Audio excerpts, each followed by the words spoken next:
नमस्कार, टीव्ही9 मराठीमध्ये आपल्या सगळ्यांचं स्वागत। मी निखिला। महत्त्वाची बातमी, अजित पवारांच्या राष्ट्रवादीकडून एकूण 16 जणांना एबी फॉर्म आतापर्यंत देण्यात आलेले आहेत।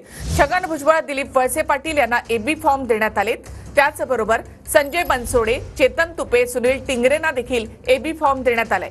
छगन भुजबळ यांना येवला मतदारसंघाचा एबी फॉर्म देण्यात आलाय। दादा गटाच्या 16 जणांना एबी फॉर्मचं वाटप करण्यात आलं। त्यामध्ये येवल्यामधून छगन भुजबळ, आंबेगावमधून दिलीप वळसे पाटील, उदगीरमधून संजय बनसोडे यांना एबी फॉर्म देण्यात आलाय। हडपसरमधून चेतन तुपे, वडगाव शेरीमधून सुनील टिंगरे आणि शहापूरमधून दौलत दरोडा यांना एबी फॉर्मचं वाटप करण्यात आलंय। चंदगडमधून राजेश पाटील, इंदापूरमधून दत्तात्रय भरणे, कोपरगावमधून आशुतोष काळे यांना एबी फॉर्मचं वाटप करण्यात आलं।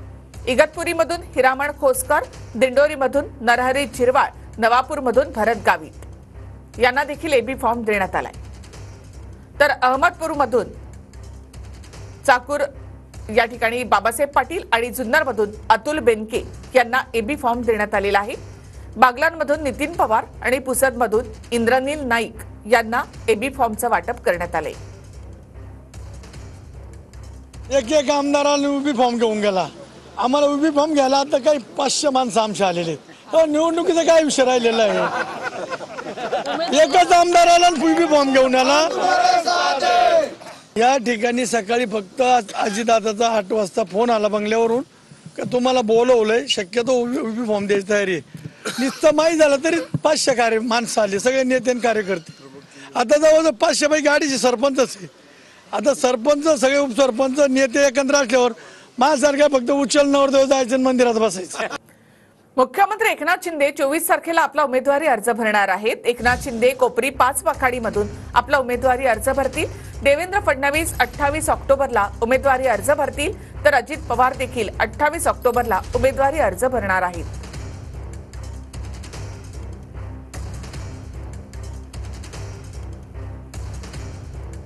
तर गणेश नाईक यांचे पुत्र संदीप नाईक शरद पवारांच्या राष्ट्रवादीमध्ये प्रवेश करणार आहेत। संदीप नाईक बेलापूरमधून लढण्यासाठी इच्छुक आहेत। संदीप नाईक उद्या शरद पवार गटामध्ये प्रवेश करणार हे निश्चित झालेलं आहे। असं की भारतीय जनता पक्ष शिस्तीचा पक्ष आहे। या पक्षामध्ये निर्णय घेण्यापर्यंत तुम्ही तुमच्या भूमिका मांडू शकता, आग्रह धरू शकता, निग्रह करू शकता, परंतु दुराग्रह करण्याची मोकळीक भारतीय जनता पक्षात नाही। संदीप नाईकांना मी बोललो की बरं तुम्ही पक्षाच्या शिस्तीच्या चौकटीत राहावं, तर परिपक्व व्यक्तिमत्व आहे। त्यांना मी सांगितलं की मला वाटतं त्यांनी सांगितलं, आता त्याला काय वाटतं तो निर्णय घ्यायला मोकळा आहे। भाजपची पहिली यादी जाहीर होताच अनेक मतदारसंघात बंडाचे वारे वाहू लागले। दरम्यान यानंतर हे बंडाचे वारे शमवण्यासाठी सागर बंगल्यावर फडणवीसांकडून समजूत काढण्याचे प्रयत्न सुरू आहेत। पाहुयात नेमकं कुठे बंडखोरी होऊ शकते। कल्याणमध्ये गणपत गायकवाडांच्या पत्नी सुलभा गायकवाड यांच्या उमेदवारीला शिंदे गटाचे नेते महेश गायकवाड यांचा विरोध निर्णायक जाहीर करणार। कल्याण पूर्वेच्या सर्व पदाधिकाऱ्यांचा विरोध आहे। आम्ही या ठिकाणी कोणत्याही प्रकारचं काम करणार नाही आणि सडेतोड जवाब त्यांना आम्ही काही वेळातच देऊ। राहुरीमध्ये बंडखोरीचे वारे, शिवाजी कर्डिलेंना उमेदवारी दिल्यानं भाजपचे चंद्रशेखर कदम नाराज। तू मला नेता बनवणारे माझे कार्यकर्ते आणि माझे सर्व सहकारी आहेत। जी काही भूमिका कार्यकर्ते मांडतील त्या भूमिकेचा आदर करून त्या भूमिकेबरोबर मी राहणार असल्याचं मी ठामपणे सांगतो। शेवगाव पाथर्डीमध्ये मोनिका राजळेंना उमेदवारी दिल्यानं भाजपचे गोकुळ दौंड नाराज। पुण्यामध्ये पर्वतीमधून माधुरी मिसाळ यांना उमेदवारी दिल्यानं भाजपचे इच्छुक असलेले श्रीनाथ भीमाले नाराज। मी पार्टीचा कार्यकर्ते, मला उमेदवारी हवीच होती, त्याप्रमाणे मी कामही केलं होतं, स्ट्रॉंगली मागणीही केली होती। न मिळाल्यामुळे मी नाराज आहेच ना, 100% नाराज आहे। फुलंब्रीमध्ये अनुराधा चव्हाण यांना भाजपकडून उमेदवारी दिल्यानं शिंदे गटाचे जिल्हा प्रमुख रमेश पवार नाराज। उमेदवारी अर्ज दाखल करणार। या मतदारसंघात संदीपान पाटील भुमरे साहेबांच्या माध्यमातून कामं केलेली आहेत आणि कार्यकर्त्यांच्या आग्रहास्तव मी ही निवडणूक 100% लढवणार। म्हणजे अनुराधा चव्हाण यांच्या विरोधात तुम्ही बंडखोरी करणार? 100% लढवणार, 100%। सावंतवाडीमध्ये केसरकरांच्या विरोधात भाजपचे विशाल परब अपक्ष लढण्याच्या तयारीत। रत्नागिरीमध्ये शिंदे गटाचे उमेदवार उदय सामंतांना भाजपच्या बाळा माने यांचा विरोध।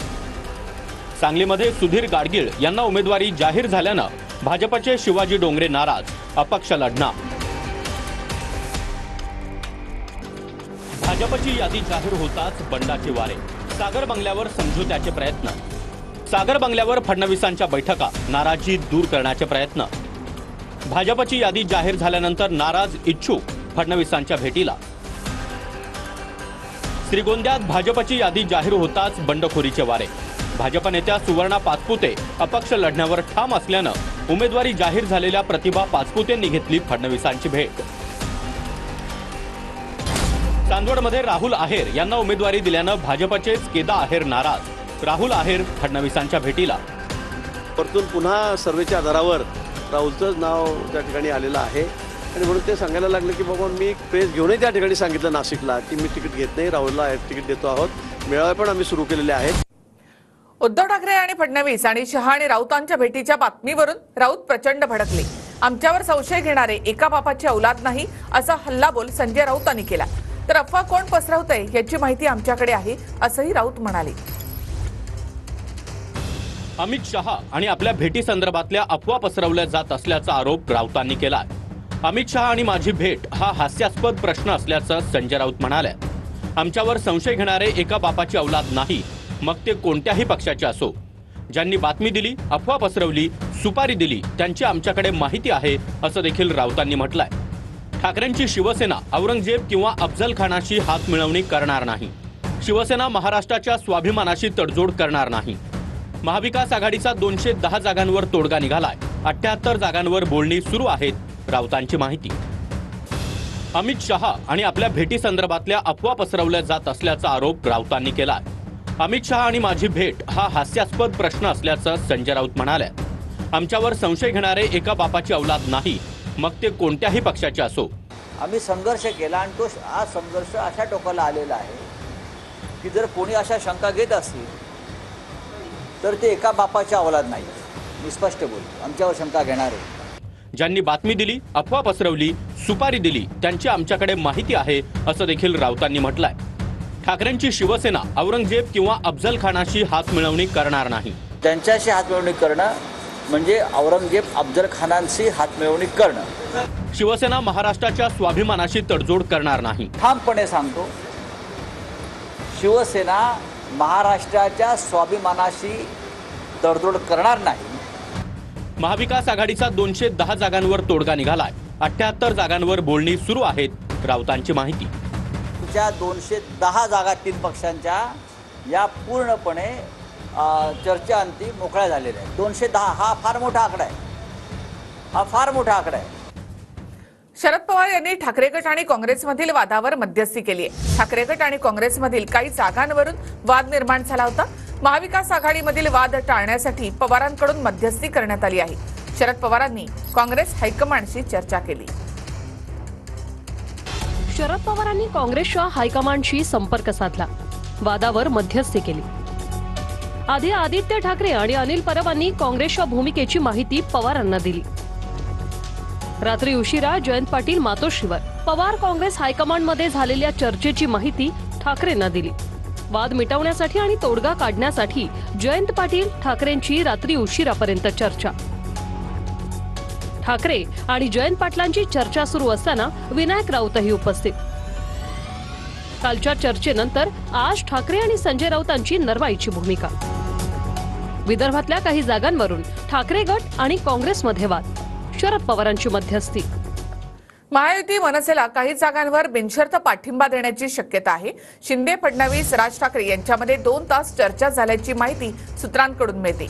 मुंबईतील एका पंचतारांकित हॉटेलमध्ये शनिवारी रात्री चर्चा झाल्याची माहिती सूत्रांकडून मिळते.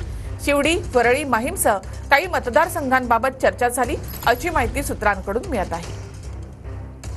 शनिवारी रात्री 12 वाजता फडणवीस, बावनकुळे नागपुरातून मुंबईमध्ये आले. रात्री 12 वाजता फडणवीस आणि बावनकुळेंचा ताफा मुंबई विमानतळावरून निघाला. दोघांच्याही वाहनांचा ताफा वरळीपर्यंत आला आणि नंतर ताफा अज्ञात स्थळी गेला. मुख्यमंत्री शिंदे देखील रात्री ठाण्याहून मुंबईच्या दिशेने निघाले.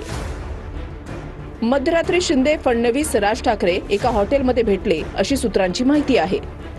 याच बैठकीमध्ये महायुतीकडून मनसेला काही जागांवर बिनशर्त पाठिंबा देण्याची चर्चा झाल्याची सूत्रांची माहिती आहे. शिवडी, वरळी, माहीमसह काही मतदारसंघांबाबत तिन्ही नेत्यांमध्ये चर्चा झाल्याची माहिती आहे. अमित ठाकरे माहीममधून निवडणूक लढवण्याची चर्चा आहे. महायुतीनं पाठिंबा दिल्यास त्याचा फायदा होऊ शकतो. शिवडीतून बाळा नांदगावकर विधानसभेच्या रिंगणामध्ये आहेत. महायुतीनं पाठिंबा दिल्यास मोठा बॅकअप मिळू शकतो. बैठकीनंतर फडणवीस मध्यरात्री 3 ते 3:30 वाजण्याच्या दरम्यान सागर बंगल्यावर परतले. मुख्यमंत्री शिंदे देखील मध्यरात्री 3 ते 3:30च्या दरम्यान वर्षा बंगल्यावर आले. मताचं थोडंसं विभाजन होऊ नये म्हणून राजसाहेबांनी महायुतीबरोबर आलं पाहिजे. एक त्यांचा एक वेगळा सन्मान प्रत्येक वेळेला महायुतीने राखलेला आहे. मग एकनाथ शिंदे साहेब असेल, देवेंद्र फडणवीस असतील, यांनी कधी त्यांच्यापासून अंतर ठेवून वागलेले नाही. म्हणून त्यांना आमच्याबरोबर यायला काही हरकत नसावी आणि जर आले तर त्यांचं स्वागत आम्ही करू. आज किंवा उद्या मनसेची दुसरी यादी जाहीर होईल असं राज ठाकरे यांनी म्हटलंय. राजू पाटील आणि अविनाश जाधवांची उमेदवारी आज डोंबिवलीमधून राज ठाकरेंनी जाहीर केली आहे. तर अविनाश जाधवांचा अर्ज भरण्यासाठी ठाण्यामध्ये येणार असं राज ठाकरे यांनी म्हटलंय. आज किंवा उद्या आपली पहिली यादी, खरं तर दुसरी यादी आपली जाहीर होईल. पण ती आज उद्या यादी जेव्हा जाहीर होईल त्याच्या आधी आहे. आज मी इथे आलोच आहे तर राजू पाटील आणि ठाण्यातून अविनाश जाधव यांची उमेदवारी मी आज जाहीर करतो.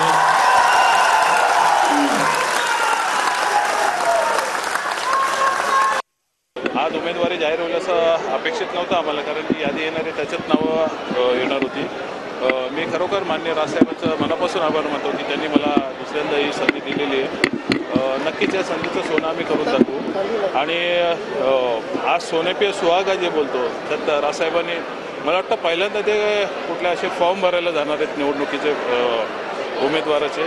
त्यामुळे आमच्यासाठी खूप आनंदाची गोष्ट आहे. तर राज ठाकरेंकडून उमेदवारी जाहीर करण्यात आलेली ठाणे शहरमधून अविनाश जाधव आणि कल्याण ग्रामीणमधून राजू पाटील यांची उमेदवारी आज राज ठाकरे यांनी जाहीर केली आहे. तर आतापर्यंत त्यांनी किती उमेदवार जाहीर केलेत ते आपण पाहूया. तर मुंबई शिवडीमधून बाळा नांदगावकर, पंढरपूरमधून दिलीप धोत्रे, लातूर ग्रामीणमधून संतोष नागरगोजे, चंद्रपूरमधून मनदीप रोडे, राजुरामधून सचिन भोयर, यवतमाळमधून राजू उंबरकर.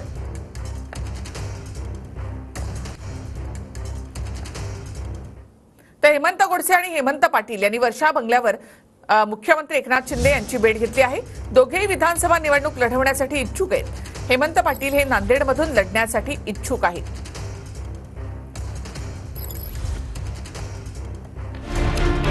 नाशिक विधानसभेच्या जागेवर माजी खासदार हेमंत गोडसे इच्छुक. शिंदेंच्या भेटीसाठी वर्षा बंगल्यावर दाखल. हेमंत पाटील देखील वर्षा बंगल्यावर दाखल. नांदेडमधून निवडणूक लढवण्यासाठी इच्छुक. नारायण राणे देखील वर्षा बंगल्यावर शिंदेंच्या भेटीसाठी दाखल. निलेश राणे कुडाळमधून लढण्यासाठी इच्छुक. भाजपच्या 2 बड्या नेत्यांची मुलं शिवसेनेच्या तिकिटावर लढणार अशी चर्चा आहे. नारायण राणे आणि धनंजय महाडिकांनी शिंदेंची भेट घेतली आहे.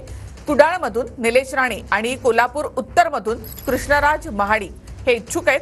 दोन्ही जागा या शिंदे गटाकडे आहेत. त्यामुळे खासदार पुत्र धनुष्यबाणावर लढणार अशी चर्चा आहे. नारायण राणे यांनी मुख्यमंत्री एकनाथ शिंदे यांची वर्षावर भेट देखील घेतलेली आहे. तसंच निलेश राणे यांनी देखील आपण यावेळेला विधानसभेवर जाणार असं सांगितलं होतं. मात्र या दोन्ही ज्या जागा आहेत कुडाळ आणि कोल्हापूर उत्तर, तर या दोन्ही जागा मुख्यमंत्री एकनाथ शिंदे यांच्या शिवसेनेकडे आहेत. त्यामुळे खासदार पुत्र शिंदेंकडनं लढणार अशी चर्चा आहे. तर सागर बंगल्यावर सध्या इच्छुकांची गर्दी वाढलेली आहे. फडणवीसांची त्यांनी भेट घेतली. देवेंद्र फडणवीसांच्या भेटीसाठी सागर बंगल्यावर इच्छुकांनी गर्दी केली आहे.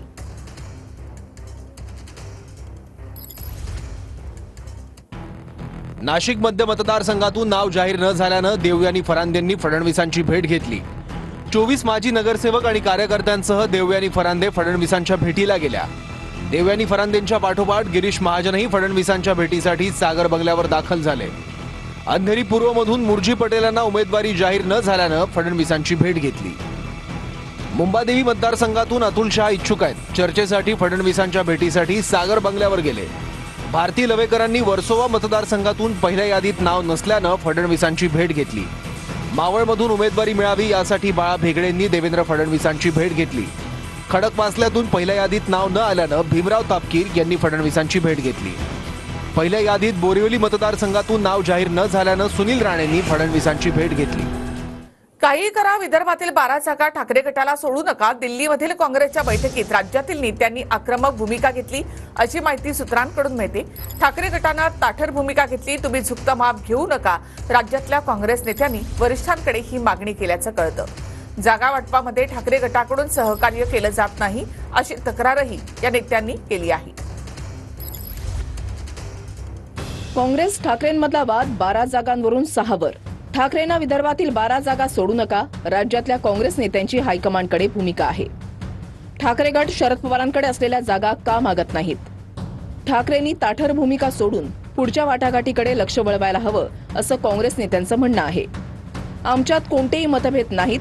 जागा मागणं म्हणजे वाद नाही अशी भूमिका राऊतांनी मांडली आहे. लोकसभेच्या 3 ते 4 जागा आमच्या काँग्रेससाठी सोडल्या तेव्हा वाद नव्हता का असा सवाल राऊतांनी उपस्थित केलाय.